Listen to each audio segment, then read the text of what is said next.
Número 2, compartilhar. Compartilhando conhecimento, você soma. Vamos lá. Então, para começar, tem uma parte da geografia, que é essa parte de meio ambiente, que ela é chatíssima. Ela está na página 814 do caderno de revisão de vocês. Não é ainda o caderno das questões discursivas, né? É o caderno de exercícios laranja, né? Daquela cor alaranjada. O tema hoje é população de geografia do Brasil. No meio ambiente, graças a Deus. É população. O meio ambiente vai ser, acho que amanhã. Bom, então, população ou demografia. Vejamos. Bônus demográfico. Olha aqui. O bônus demográfico tem muito a ver com aquela questão que nós já estudamos, que é o momento... porque isso tem a ver com crescimento vegetativo, né? Então, vamos tentar lembrar um pouquinho quais são aí as relações existentes no crescimento vegetativo. São basicamente duas variáveis, né? A natalidade e a mortalidade. Então, nós costumamos dizer que o crescimento vegetativo nada mais é do que a natalidade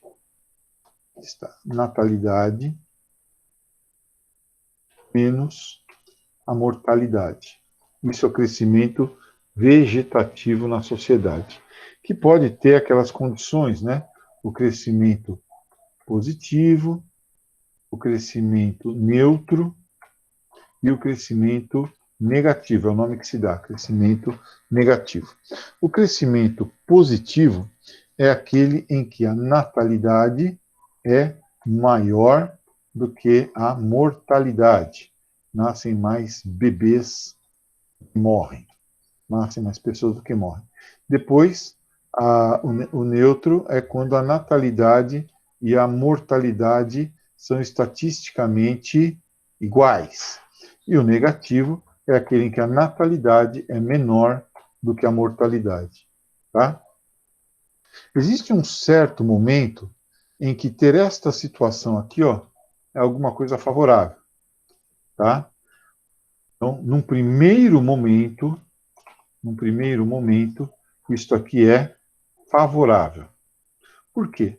Nascendo menos gente, né, ou morrendo mais gente, né, nascendo menos, eu passo a ter uma coisa interessante, que é uma pressão menor sobre determinados serviços públicos ligados à educação básica, ligado à saúde, né, ligado à habitação, moradia, enfim, saneamento básico, tá? É uma menor pressão sobre os serviços públicos. Isso caracteriza o bônus demográfico. Em alguns lugares vocês vão ler isso como janela demográfica. É o momento do país investir em qualificação de mão de obra, é o momento do país investir em políticas para a terceira idade, sim. É o momento do país investir em tecnologia. Por quê? Essa situação aqui, ó, num segundo momento, será negativa, será ruim, será desfavorável. Porque o que vai acontecer, né, então, num segundo momento, passa o bônus demográfico, a pirâmide etária se modifica, o país completa sua transição demográfica, e aí nós temos o envelhecimento da população. Tá? Aí a coisa fica feia. Quando ocorre o envelhecimento da população, eu tenho uma sobrecarga dos serviços públicos de saúde ligados a doenças crônicas, eu tenho menos gente contribuindo para a previdência social, eu tenho menos gente disputando empregos, então, tendencialmente, o salário aumenta, e quando o salário aumenta, o custo da mão de obra aumenta, eu acabo perdendo competitividade. Tá? Eu tenho uma pressão muito grande sobre a previdência social. Então, tudo isso acontece nesse segundo momento, quando passa o bônus demográfico, né? Quando passa a janela demográfica. Ok? Bem, o Brasil, vocês sabem, já conseguiu praticamente.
Ok, voltamos.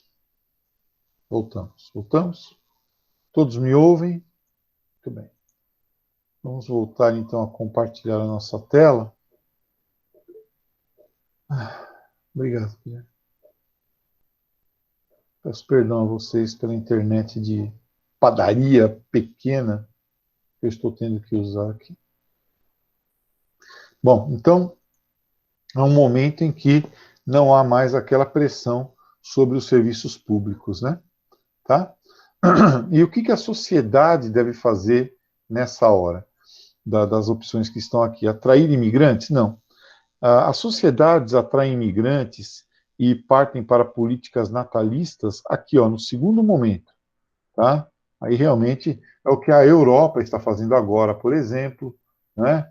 É o que os americanos seletivamente fazem quando eles precisam colher laranjas na Califórnia, né? E eles aí atraem a mão de obra do mexicano e depois eles expulsam o mexicano, aquela coisa. Então, nesse segundo momento é que nós temos que adotar as chamadas políticas natalistas, né? Também incentivando os casais a ter filhos, etc. Bem, segundo aqui, segunda segunda proposição dele, né, é, é elevar a carga tributária, cobrar mais impostos. Não, né, isso não há uma relação de causa e efeito. Admitir exilados políticos. Exilado político é alguma coisa que você admite sempre, né, porque tem uma questão envolvida aí, que são os direitos humanos, tá? Então, o exilado político, ele deve ser bem-vindo na sua sociedade. E conceder aposentadorias. Não, é o contrário. Você não deve conceder aposentadorias. Pelo menos isso, que aliás me ferrou direitinho, o governo fez, né? Ele fez uma reforma da Previdência Social, a partir da qual as professoras que se aposentavam com 50 anos de idade e 25 anos de contribuição, por conta da dupla jornada da mulher, da baixa capacidade da profissão, né, de professor, magistério, de atrair pessoas. Então, uma das vantagens seria a de você poder se aposentar mais cedo. Pois bem, isso agora foi cortado. Agora as mulheres têm que trabalhar 30 anos e se aposentar com idade mínima de 57 no serviço público, no magistério, né, dando aula. Então você tem que trabalhar 7 anos a mais. Bem feito. Quem mandou voltar no homem? Bem, a correta aqui é qualificar mão de obra, né? Mas, professor, por quê? Já tudo bem, é mais ou menos óbvio até, né? Mas como dizia Paulo Freire, hoje eu estou Paulo Freireano, né? Por que qualificar a mão de obra ajuda? Ora, porque ao qualificar a mão de obra, meus irmãos, ao qualificar a mão de obra aqui, ó, tá? Acontece uma coisa muito interessante, que eu gostaria que você se lembrasse. Ao qualificar a mão de obra, eu vou trabalhar com um conceito interessantíssimo, que é o aumento da produtividade, né? Aumento da produtividade. Então, com menos pessoas, com uma menor quantidade de pessoas na minha população, eu poderei produzir o mesmo do que eu produzia com mais pessoas. Eu posso diversificar o meu parque industrial, baseando ele em tecnologia, que acaba absorvendo menos mão de obra, tá? E desloco as atividades intensivas em mão de obra para outros países, por exemplo. Tá bom? Ficou meio sujo aí, mas acho que deu para entender. Aqui está ela, a famosa pirâmide etária. Essa pirâmide etária, ela representa um país que já praticamente completou a sua transição demográfica, né? É um país que já está envelhecendo, quer ver? Vamos aproveitar para estudar um pouquinho isso aqui. Então, é um país em que eu já tenho aqui, ó, um extrato jovem aqui, mas, né, aqui, certo? Um extrato jovem extremamente pequeno, vejam como há um encolhimento da base da pirâmide. O extrato adulto, uh, uh, amplo, né, porque as pessoas vivem bastante, certo? Tudo bem, concordo com isso, né? Mas que já está se estreitando também, né? Praticamente um retângulo aqui, né? E aqui em cima, ó, já nem é mais uma fase ogival, né? Uma fase em forma de ogiva, né? Se você pegar o último extrato aqui da população, os idosos, você vai perceber que há uma tendência ao aumento desse grupo, tá? Então, claramente aí há o envelhecimento da população, né? O envelhecimento da população é evidente nessa pirâmide. Então, aqui nós temos os jovens, que já não estão nascendo mais, os casais tendo cada vez menos filhos por conta das escolhas que o capitalismo nos obriga a fazer, os casamentos tardios, a entrada da mulher no mundo do trabalho, e a partir do momento que ela sai do mundo do trabalho para voltar e se recolocar é extremamente difícil, né? E aqui em cima o extrato idoso, idoso e muito idoso, né? Tá? Então, nós temos aí esses três estratos. Claramente, esse país, essa sociedade, precisa ter uma preocupação com os idosos. Evidentemente, né? É um país que já completou sua transição demográfica, já ultrapassou o bônus demográfico e agora é um país que está em que condição? Ele está passando pelo processo de envelhecimento. Cuidado que nem sempre isso é sinônimo de desenvolvimento econômico, né? Porque às vezes um país pode envelhecer e não melhorar economicamente, etc. Como aconteceu com a Argentina, com o Uruguai, que não aproveitaram o seu bônus demográfico. Tá? Agora tem um monte de velho lá e eles não conseguem fazer a sociedade evoluir por conta disso. Certo? Então, envelhecimento, atenção para essa observação, não é sinônimo de desenvolvimento. Certo? Não é. Antes nós achávamos até que era, mas não é não. Tá? Se assim fosse, a Suíça, Suécia, Itália, Espanha, Portugal não teriam políticas natalistas, né? Bem, vamos voltar para a questão. O padrão da pirâmide etária ilustrada apresenta demanda de investimentos socioeconômicos para redução da mortalidade? Não, né, gente? A mortalidade nesse tipo de pirâmide é baixíssima.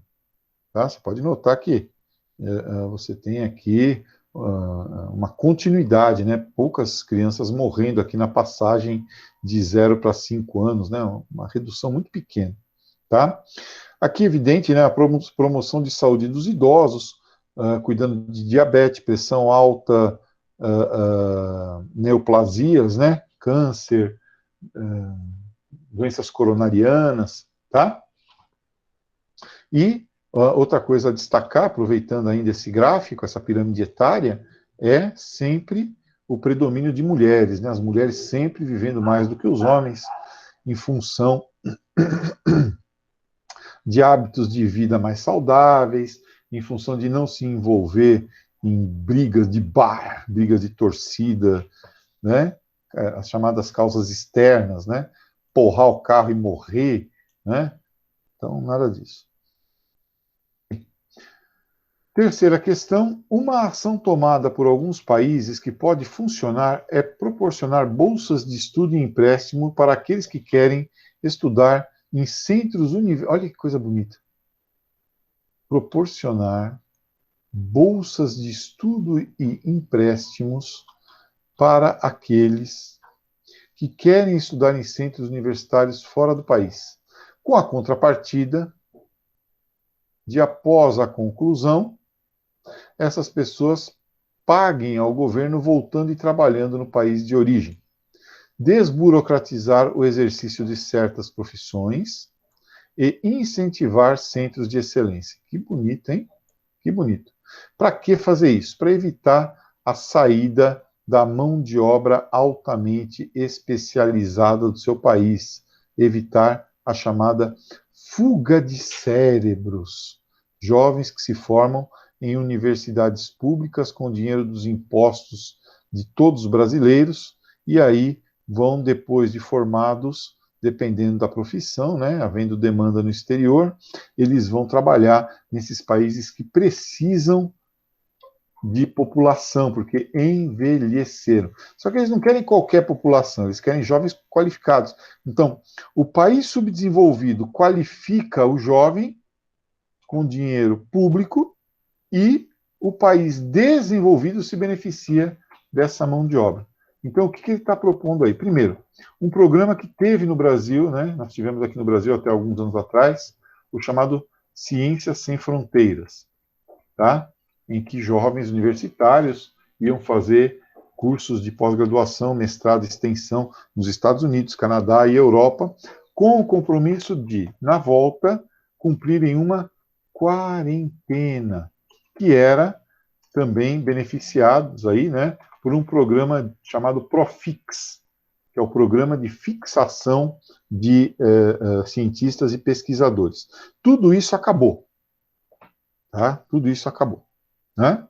Para evitar, então, que houvesse essa ideia aí de você formar, ó, o país subdesenvolvido qualifica, e o país desenvolvido utiliza a mão de obra, desse jovem, certo? Então é para evitar essa fuga de cérebros, essa saída de mão de obra qualificada dos países subdesenvolvidos para os países desenvolvidos, né? Porque quem mais precisa dessa mão de obra é exatamente o país subdesenvolvido, e ele acaba indo dar lucro lá no país desenvolvido, né? Que é uma escolha individual, né? Mas questionável sob o ponto de vista da sociedade, do ponto de vista ético, talvez, mas sob o ponto de vista das decisões individuais, se você puder se formar numa escola pública, né, numa faculdade pública, e fugir desse país e receber em dólar ou euro, fique à vontade, né? Eu não vou te julgar. Eu, ao contrário, irei te julgar, sim, como um cara extremamente inteligente. Tá bom? E quando você estiver lá em Massachusetts, você manda para a gente uma foto brincando na neve. Bem, então, esses programas aqui desapareceram, tá, pessoal? Quarentena é o cara ficar servindo ao país, tá? Ele ficar mais tempo aí servindo ao país depois de formado, 1 ano, 2 anos, 5 anos. O Profix era de 5 anos. Mas ele ganhava, não é que ele ficava trabalhando de graça, né? Mas tudo isso acabou. Tudo isso acabou, né? Agora nós temos o mito que acabou com tudo isso. Eu quero um vermelho nesse X aqui. Pronto. Isso tudo acabou. Tá bom? Então, é assim que acontece. Bem, vamos para a próxima. Aqui nós temos a região metropolitana de Belo Horizonte. Olha que bonito. Belo Horizonte, né? Então, nós temos fluxos demográficos em direção a Belo Horizonte. Tá? Então, são esses fluxos aqui, né, que vão entrando em Belo Horizonte. Belo Horizonte. Tá? Ó, Santa Luzia, Ribeirão das Neves, região metropolitana de Belo Horizonte. Confins, onde fica o aeroporto, tá? Um bom nome, né? Betinha, onde fica a fábrica da Fiat. Sabará, aquela cidade histórica maravilhosa. Nova Lima, Itabirito, terra de Carlos Drummond de Andrade. Bem, o que nós vamos ter aí, pessoal, é um fluxo migratório, também chamado, fluxo migratório, associado ao processo de conurbação, né? É aquela coisa que você tem, a conurbação é quando o espaço urbano se confunde, né? Então, a conurbação é aquele momento, né, do fluxo dinâmico urbano em que nós temos a fusão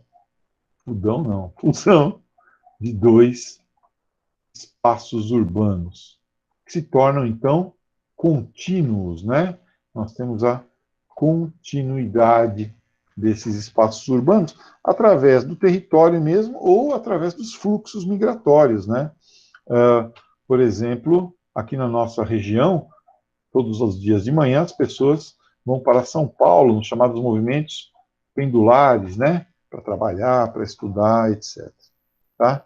Então, uma das formas é através dos movimentos pendulares, mas tem outras, tá? Só para servir de exemplo.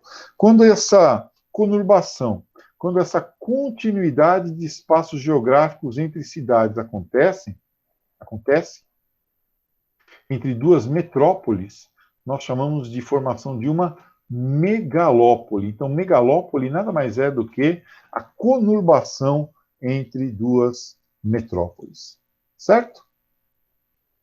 Então, está aí, ó, conurbação entre municípios contínuos. Portanto, alternativa D de Anju. Agora nós temos uma outra coisa aqui, olha que bonitinho, na Noruega, né? Noruega, tudo sempre tão vazio na Noruega. Os moradores de Andals, na Noruega, poderiam se dar ao luxo de morar perto do trabalho nos dias úteis e se refugiar na calmaria do bosque aos finais de semana. Aqui onde eu estou, no Bosque Santana, é uma calmaria. E sem sair da mesma casa, bastaria abrir uma vaga para estacionar o imóvel antes de curtir o novo endereço, né? Os chamados motorhomes, né, que fazem isso. A ideia você vai com sua casa com os trilhos através de trilhos até o local de trabalho, passa a semana lá e depois no final de semana os trilhos te trazem de volta para um local aprazível, né? Esse é o movimento pendular. Você vai e volta, vai e volta, certo? Olha lá, pêndulo, né? Você vai, trabalha e volta. Geralmente esse movimento pendular ocorre no mesmo dia, né? Você vai, trabalha e no mesmo dia você já volta, certo? Então, um pêndulo. Eu não sei desenhar um pêndulo, né? Então, você sai de Ribeirão Pires, e vai para São Paulo de manhã. Pega aquele trem lotado. Aí à noite ou à tarde você faz o movimento inverso, vai de São Paulo para Ribeirão Pires, tá? Êxodo rural é a saída de pessoas do campo para a cidade. Migração de retorno é quando a pessoa veio para a cidade, não deu certo, né? E acaba voltando lá para a terra dela. Gugu de volta à minha terra com móveis das lojas 100. Deslocamento sazonal é quando uma pessoa, um grupo se desloca em função do clima, como é o caso dos rebanhos lá na Suíça, né, nos países montanhosos, ou mesmo no Afeganistão. Na época do verão, você vai com os seus rebanhos para o alto da montanha e depois, na época do inverno, você desce com os seus rebanhos para o vale. Tá? Ocupação de áreas centrais, ele colocou porque tinha que ter 5 alternativas. Né? Então, está aí, alternativa aí, completamente imbecil. Pois bem, então, movimento pendular, a resposta. Com isso, nós encerramos essa partezinha aí de população, né? Partezinha de população. Agora, eu gostaria de trabalhar com vocês a parte que se refere, a parte que se refere à história. Notem bem, nós já fizemos em História do Brasil,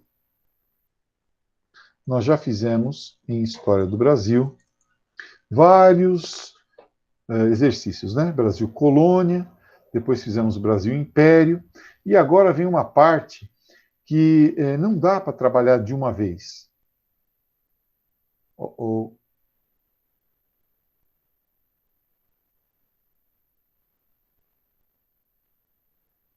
Será que eu fiz? Acho que eu gravei geografia em cima de história.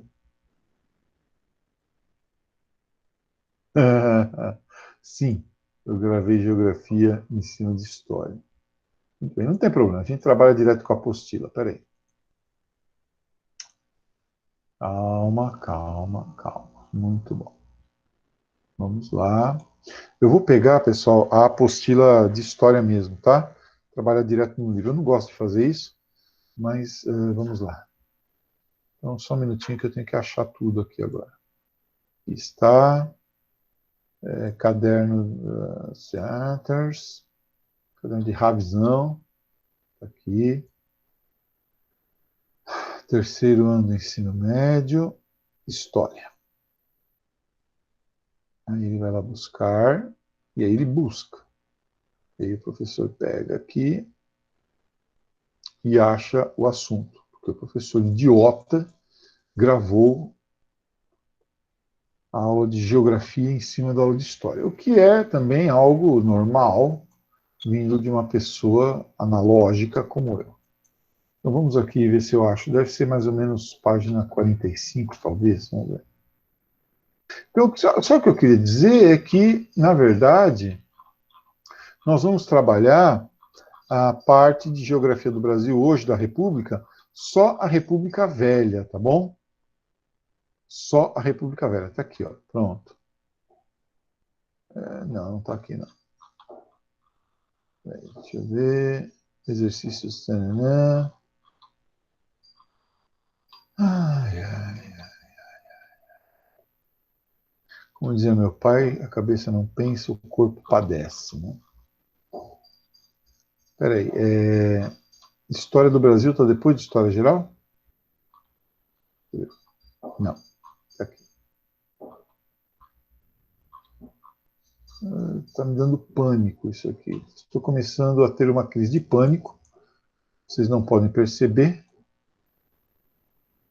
História contemporânea. Deixa eu ver que página que é exatamente História do Brasil. Enem, está aqui. História do Brasil, página 712. Ok. Eu estou na página 670. Então, vamos por aqui, página 70. Agora, o que aconteceu? História do Brasil, muito bem, só que de outros vestibulares. Agora eu devo voltar para a História do Brasil, Enem. Pronto, localizei. A ideia é a seguinte, que a gente trabalhe por partes a História do Brasil no período republicano, tá? Aqui, ó. Então, está na página 718, tá? Nós estamos na página 718. É isso. Eu vou pedir para vocês, então, abrirem na página 718 e eu vou lendo aqui e a gente vai resolvendo, tá bom? Ó, e aí hoje nós só vamos trabalhar a parte de República Velha, né? Ou Primeira República, que durou no Brasil de 1889 a 1930. Beleza? O Instituto Popular, de acordo com o Exame da Razão, fez da figura do Alferes Xavier. Pessoal, de quem nós estamos falando, Alferes Xavier? Nós estamos nos referindo claramente ao Tiradentes, né? Tiradentes, tá? O principal dos inconfidentes, e colocou nos seus parceiros meia ração de glória. Eu acho fantástico isso aqui. Ó, meia ração de glória, né? E ele com várias rações de glória para ele. Bem, então vamos lá. Merecem de certo a nossa estima aqueles outros. Eram patriotas, claro, né? Mas o que se ofereceu a carregar, com os pecadores de Israel, o que chorou de alegria quando viu comutada a pena de morte dos seus companheiros, pena que só ia ser executada nele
Vamos lá mais uma vez.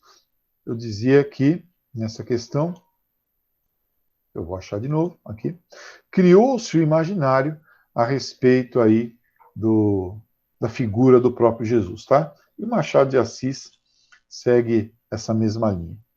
Exercício número 2, Código Penal dos Estados Unidos do Brasil, vocês se lembram, né? Esse aqui era o nome oficial do Brasil, né?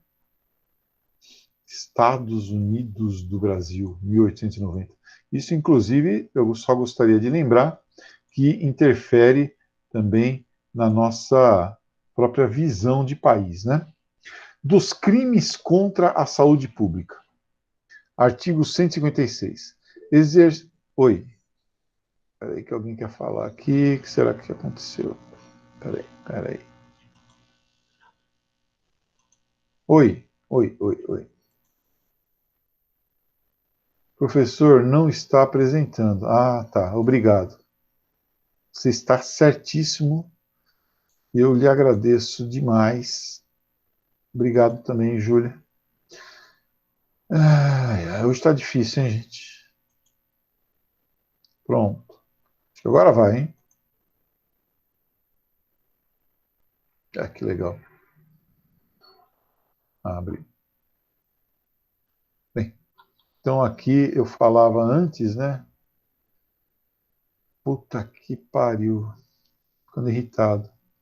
Ó, eu falava então da criação do mito de Tiradentes, né? O imaginário da figura dele, associado também à figura imaginária de Jesus, né? Juntando a redenção entre a redenção cristã, né, e a cultura cívica em Machado de Assis, tá?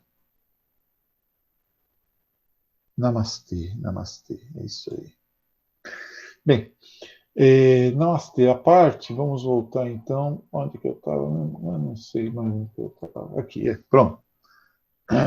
Todo mundo está vendo, né? Espera.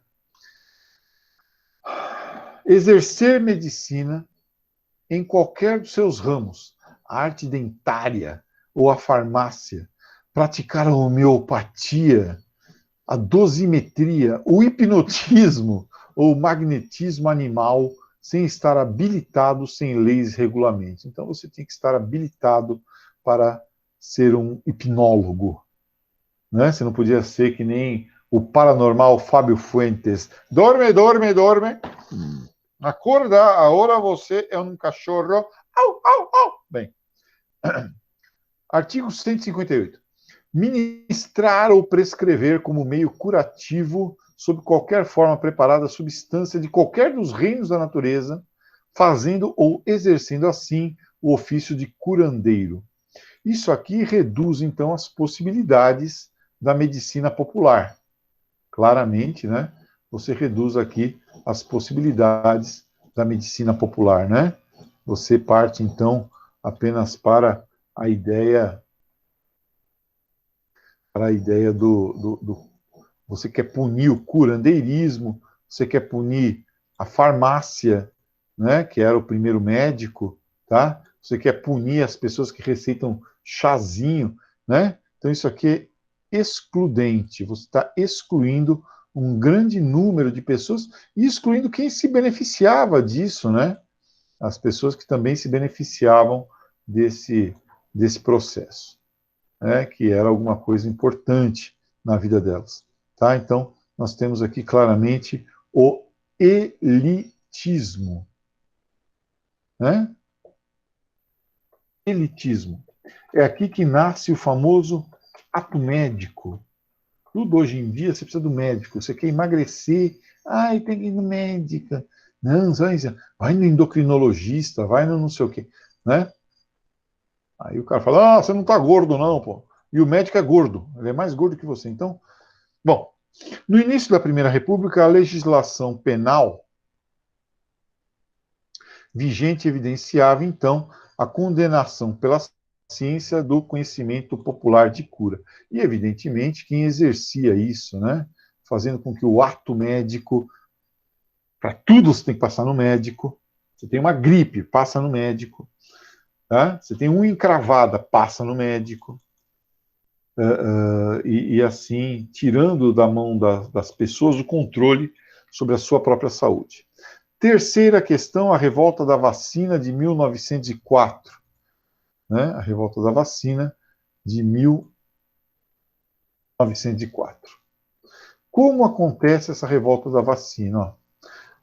Convém lembrar que há um... Não é essa revolta contra a vacina atual, não. A revolta da vacina de 1904, o Brasil está regredindo, né? A revolta da vacina de 1904 se deu em função das reformas urbanas, primeiro, do prefeito Pereira Passos, lá no Rio de Janeiro, que destruiu os cortiços e deslocou seus moradores para as favelas ali, né, para os morros do entorno do Rio de Janeiro, formando as primeiras favelas.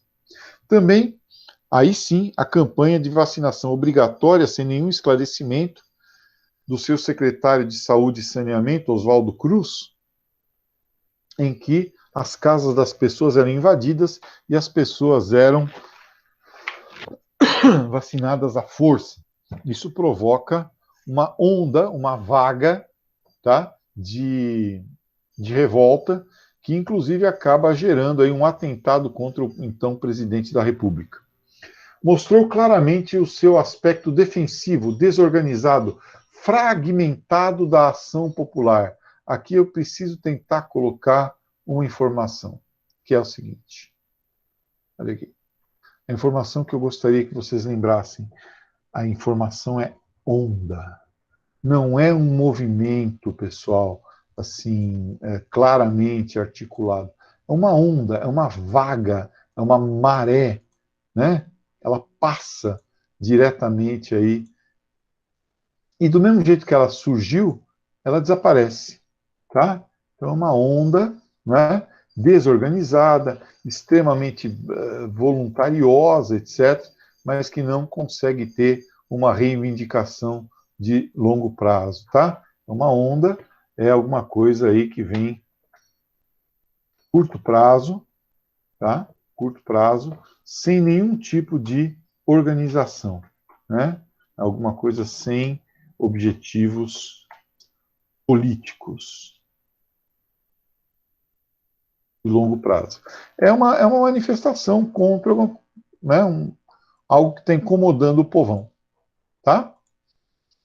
Como essas janelinhas aqui que não abrem do jeito que eu quero. Mas tudo bem. É que eu estou aprendendo nesse instante a mexer diretamente na apostila. Bem, não negava o Estado, não se negava o Estado, não se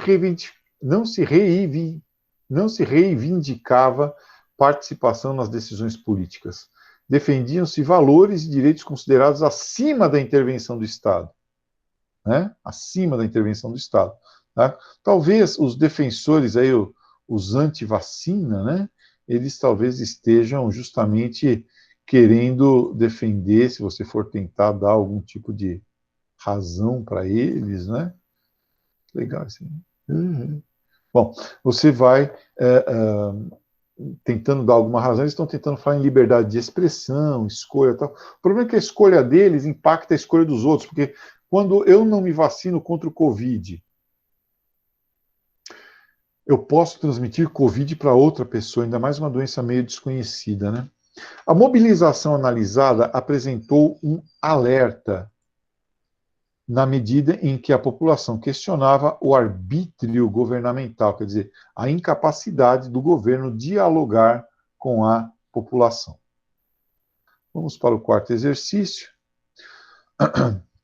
Vamos lá? O problema central a ser resolvido pelo novo regime era a organização, de outro pacto de poder. Essa é a ideia. Porque o pacto de poder anterior, o pacto de poder do Império, ele era fortemente apoiado. Oh, Jesus. Então, no Império, o pacto de poder levava em conta latifundiários e o escravismo. Tá? E o escravismo. Isso tudo aí apoiado pelo exército,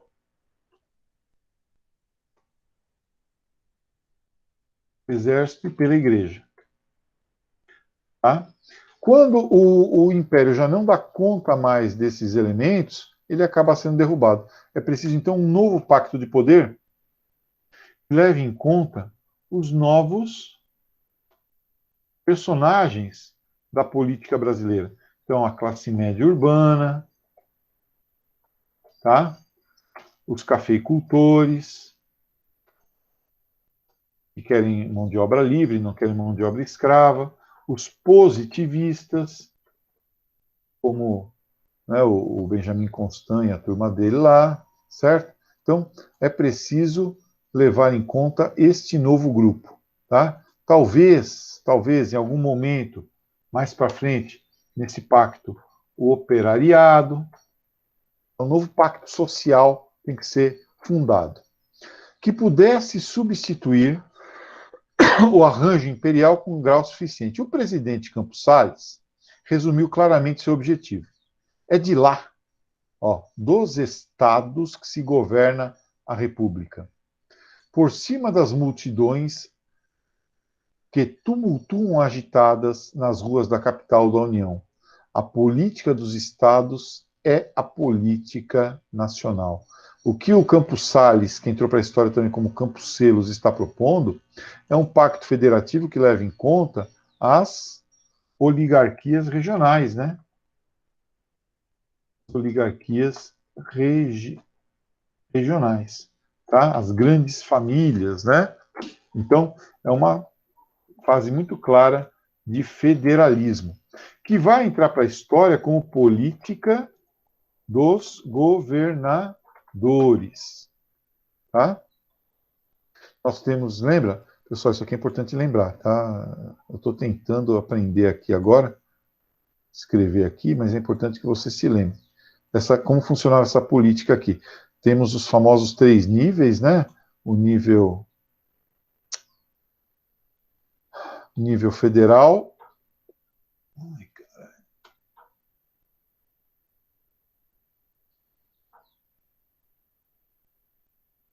Nós temos 3 níveis, então, nessa política, né? Claramente falando. Nós temos um nível que é o nível federal, que era um nível da política do café com leite, né?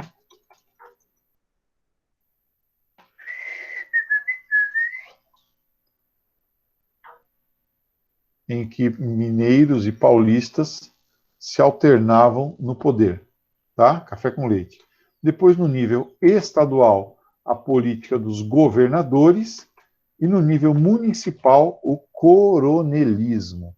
É dessa articulação que nasce o Pacto Federativo, que sustenta as relações de poder na sociedade brasileira durante esse período, tá bom? Então, lembrem disso aí, por favor. Ok? Por favor, hein? Não vão esquecer. Café com leite, governadores e coronelismo. Bem, e daí? Nessa citação, o presidente do Brasil do período expressa uma estratégia política para atrair o apoio das oligarquias regionais, né? Através da troca aí de favores, autoridades, etc. Questão número 5. Essa é a última, né? Que depois já vai começar o período Vargas. Rodrigo havia sido indicado pela oposição para fiscal. Ah, essa é interessante.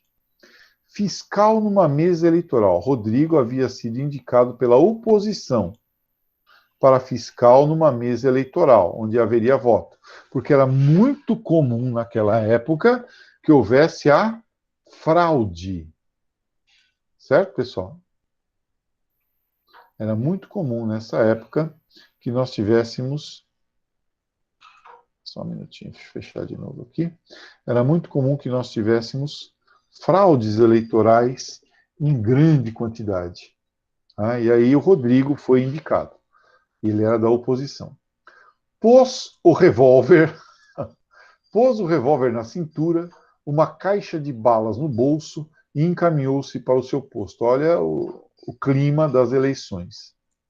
Revólver, bala, né? E lá vai ele. A chamada dos eleitores começou às 7 da manhã.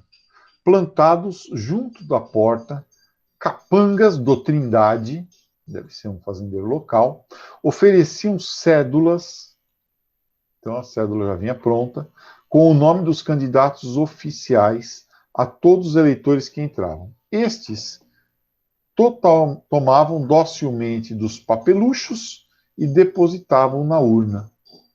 Depois de assinar a autêntica, os que se recusavam a isso tinham seus nomes atenciosamente anotados. Ah, você não votou no coronel?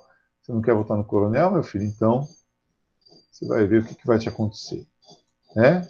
Aí, então, nós tínhamos essa prática extremamente danosa das fraudes eleitorais no Brasil. Né? Esse especificamente, era o voto de cabresto. Tá? Voto de cabresto. Bem, Érico Veríssimo tematiza em obra ficcional, no caso O Tempo e o Vento, né? Em que ele fala do Capitão Rodrigo aqui,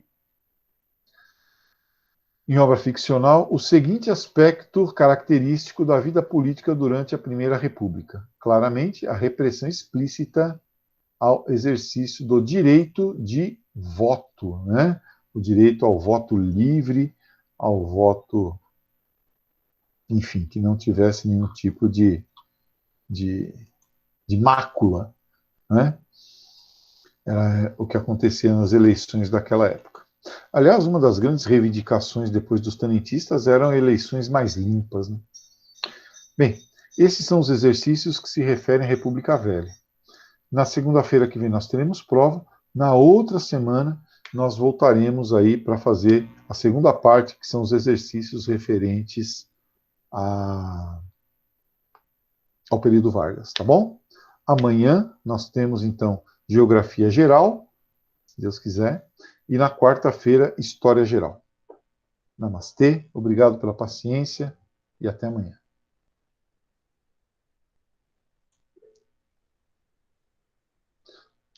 Oi? Quando acabam as aulas? Ó, para quem ficar em recuperação, o último dia de aulas é 10 de dezembro. 10 de dezembro. Para aqueles que não ficarem em recuperação, o último dia de aula é sexta-feira que vem. Mas, claro, não sei como que a escola vai mandar a gente trabalhar, né? Por mim, eu continuo até dia 10, corrigindo exercícios, aí vamos ver o que eles mandam, tá bom? Mas a data limite é essa.